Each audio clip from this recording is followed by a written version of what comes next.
Assalamualaikum warahmatullahi wabarakatuh. Senang bahagia sekali hari ini ketemu lagi bareng Lilis. Nah, Lilis hari ini lagi jalan-jalan ke Aceh Besar, tepatnya di Kecamatan Longa, Gampong Lam Gabuh.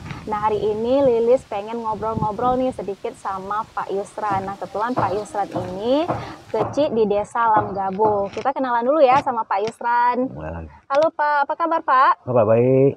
Ya, lagi sibuk apa Pak sekarang? Ya, sekarang sibuk kan ada juga aktivitas pertanian, secara pribadi kan. Iya. Malam sibuk dengan tugas-tugas kampung. Pak, Lilis mau nanya-nanya nih tentang Desa Lam Gabuh ini, karena kan Desa Lam Gabuh ini salah satu desa siaga sehat jiwa. Nah, sebenarnya apa aja sih Pak yang dilakukan di Desa Siaga Sehat Jiwa? Maksudnya yang saya lakukan atau ya kader yang lakukan? Yang Bapak lakukan, yang dilakukan oleh kader, dan bagaimana sebenarnya dukungan masyarakat terhadap DSSJ ini Pak? Kalau kader sehat jiwa, nggak ada SK-nya. Kami bentuk SK sejak tahun 2020. SK-nya terbentuk tahun 2020 ya Pak? Sudah ada pilih kader, ada 3 orang. 3 orang. Kami terdiri dari 3 dusun. 3 dusun, 1 orang per dusun.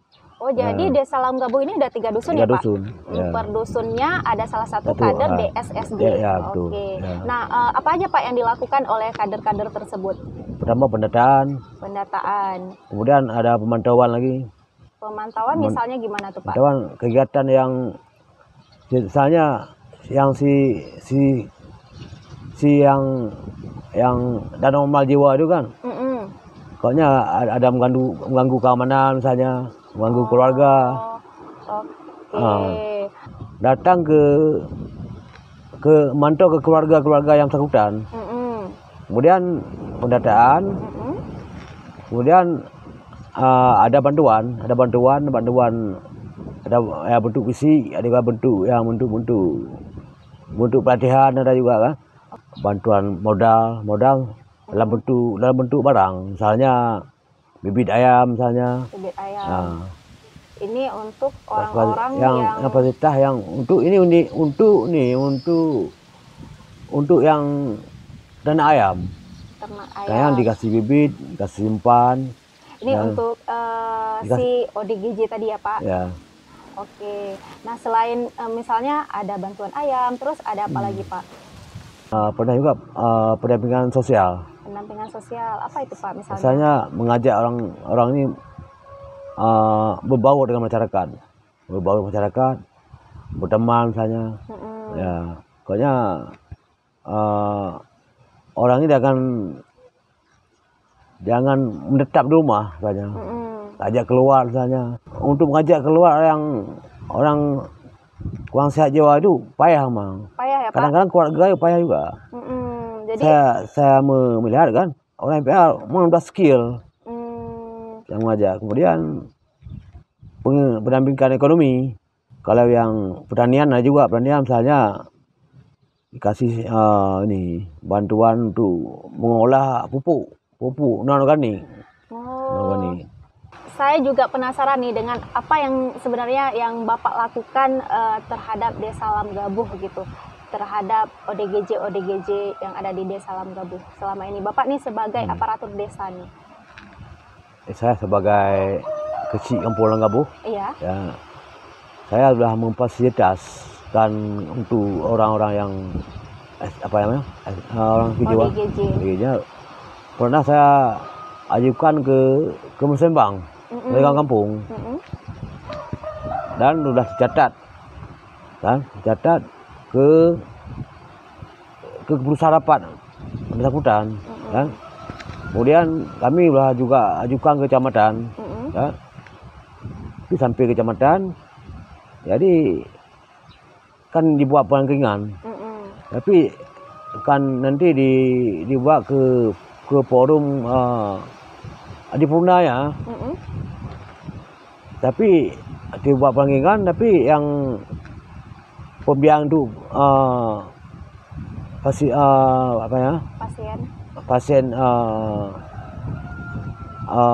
ke bantuan tuh pasien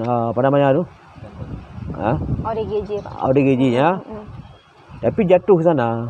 Karena naik lain biasa habis ke Pasarana misalnya. Fokus orang jambatan ke Pasarana. Jadi yang bantuan sosial untuk bantuan jiwa ini kan. Tapi jambatan enggak muncul ya, enggak muncul. Oh, Bapak sebenarnya Bapak udah mengusahakan untuk naikin bahwa data-datanya tuh ada gitu, tapi udah, sampai di sana ya, kami program di kampung udah kami program. Udah Bapak program. Rupanya di sana sampai di paripurna perangkingan tu kan. Jatuh. Ya. Tercoret lah. Tercoret untuk anggaran untuk bantuan kejiwaan ini. Oke, nah itu kan salah satu yang pernah Bapak lakukan misalnya untuk pendataan bahwa ada sekian orang yang sebenarnya butuh untuk dilirik gitu Pak kan. Nah selain itu ada nggak hal-hal lain yang pernah Bapak lakukan sebagai pejabat desa nih? Saya pernah membentuk mang di fasilitas pemerintah juga kan. Membentuk kader sehat jiwa. Kader sehat jiwa. Kami adakan melalui SK, kami SK-kan bentuk organisasinya, ada bentuk kami di Langkabuh banyak 3 orang, karena kami terdiri dari 3 dusun. Kemudian kami mengajukan ke forum desa misalnya, mengajukan bantuan ke rapat desa. Kemudian kami ada juga bantuan. Selain bantuan dari FBA, ada juga bantuan yang dari desanya nih Pak kan? Dari desa ya. Pilih bentuk uang lah. Dalam bentuk uang. Nah itu kalau dalam bentuk uang dikasih rutin Pak untuk ODGJ-nya atau gimana? Ini biasa yang sudah kami jalankan ini bukan bulanan. Misalnya triwulan misalnya. Triwulan berarti 3 bulan sekali dapatnya. 3 bulan sekali. Oke, itu dari semenjak tahun berapa Pak Bapak punya inisiatif kalau orang-orang dengan ODGJ ini harus dikasih bantuan setiap 3 bulan sekali gitu? Ya tahun 2019 lah. 2019 udah lama. Sampai sekarang masih ya Pak? Masih ada. Ada. Ada banyak hal yang telah Bapak lakukan ya untuk desa Bapak gitu. Dari ngobrol-ngobrol kita yang panjang tadi ya, Lilis penasaran kenapa sih Bapak begitu ingin menolong orang-orang dengan gangguan jiwa itu? Pertama karena panggilan jiwa saya. Panggilan jiwa Pak ya. Kemudian ada fasilitas oleh FBA. Ya. Kemudian melalui FBA, saya merasa orang ini disamakan hak kewajiban yang sama dengan orang biasa.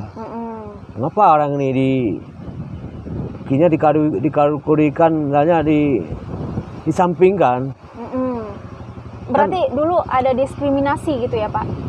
Jadi kalau secara ramai memang ada, karena mengganggu misalnya kan. Bukan sengaja juga untuk diskriminasi, karena terganggu misalnya dengan orang lain, lagi takut. Orang masyarakatnya jadi takut Pak ya? Takut lah kalau intensitasnya udah tinggi ya. Kalau FBA udah nggak ngedampingin lagi, apa yang akan Bapak lakukan? Kalau FBA nggak ada lagi samping kami kan, kami berjuangkan juga gimana cara yang orang-orang yang pasien jiwa tadi kan, gangguan jiwa sejak dengan orang lain, orang biasa. Iya. Jangan ada lagi diskriminasi kemudian, Pak ya. Orang ini harus ada juga fasilitas pengobatan, pelatihan misalnya.